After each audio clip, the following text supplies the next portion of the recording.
Fidget spinners are amazing. They're really cool. But is there a way we could, make one out of a sheet of paper? Well, my name is SkateBoard Jack, and today we are here to answer that question with the origami fidget pyramid. So, let's get right to it.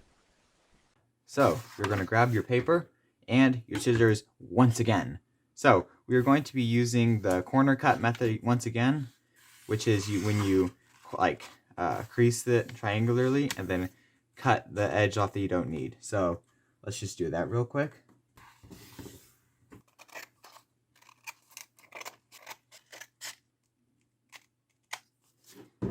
Alright, great, we don't need the scissors anymore. Alright, so let's get started.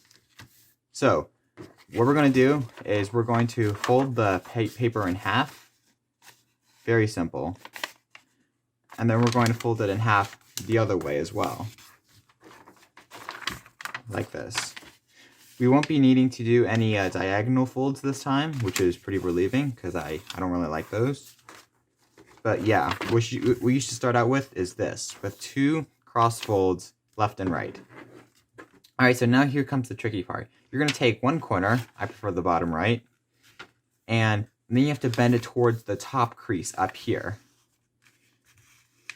And what you need to do is that you need to make the edge of the paper meet the corner. So what I like to do is that you see this tip up here. If you flatten this and this doesn't meet the edge yet, I just keep pushing this tip up, farther up the crease. And I make sure there's no bubbles, so that way I can properly measure the angle. And if it goes too far, I can move it downward, back down on the crease.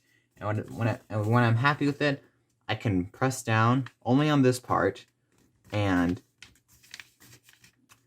then start creasing it. Only until you get to this line right here.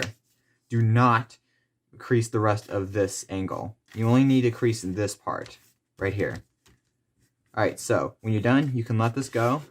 And now what we're going to do is that when you see this line, you're now going to take the paper and then just fold it on that line. So you look at the line and then you kind of fold back on it.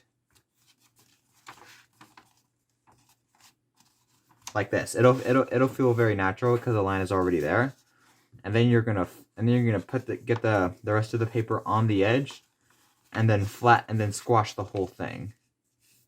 And then make sure the edges all line up as best you can. And then boom. Then you can unfold it, and then you'll have this triangular these triangular creases here. And that's all you need to do for this side. So, let's spin the paper around and then do the opposite side. We're going to be doing the same exact thing again. You take the bottom right corner, and you aim the tip at the top crease, and then you keep going up. You keep measuring up and down until you're comfortable with how close the edge is to the corner. When you're done, you only crease the part until you get to this line, no further.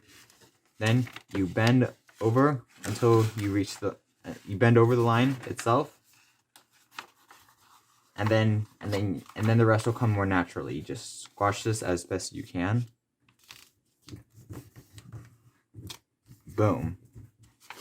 Wow, you're done with this side. Like, you're already, we're already 1/4 there. So let's keep going.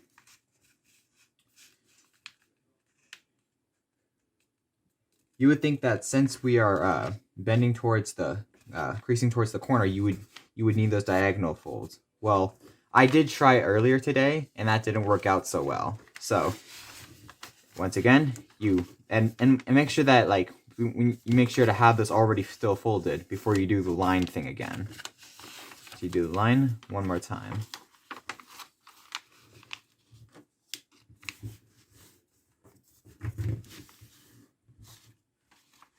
There we go. There's that side done. All right, let's do this one more time.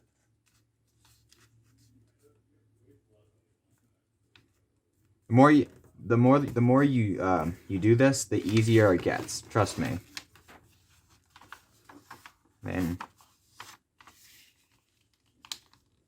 just like that. Then you unfold it, and there you go. All of your sides have been folded with these triangle things. Alright, so now what you want to do is that you flip your entire origami over, and, we're almost there. You know, it almost looks like what we're trying to go for, but there seems to be something missing. Well, the next thing we need to do is flatten the whole thing on its stomach.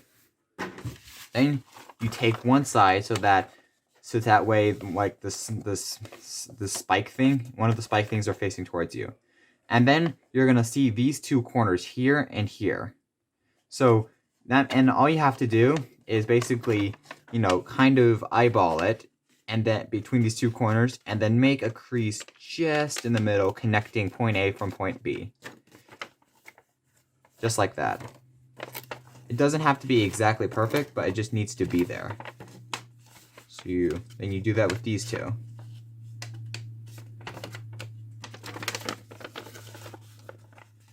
And then you do it with the rest of them. Just making a tight crease between the corners of the triangle, the tips of the triangles. Basically connecting them all together, if you know what I mean. Okay, one more time. And then, alright, technically we are already done with our origami, but this isn't a fidget, it's just a piece of paper. Well, here's where the magic truly unravels itself. So, when you're done, flip it onto its back so we can wrap it all together. Make sure, and just a side note, make sure all the corners are nice and crisp. That way, it'll be easiest to fold up.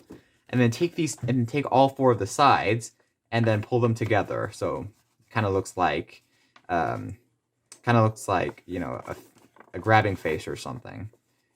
And then you know, whichever side you have, like all of these sides, you basically push them towards the right. So you take this side, and then you use your thumb to push it towards the next side on the right. You take this side and push it towards the right. Take this side, push it towards the right. Take this side, push it towards the right.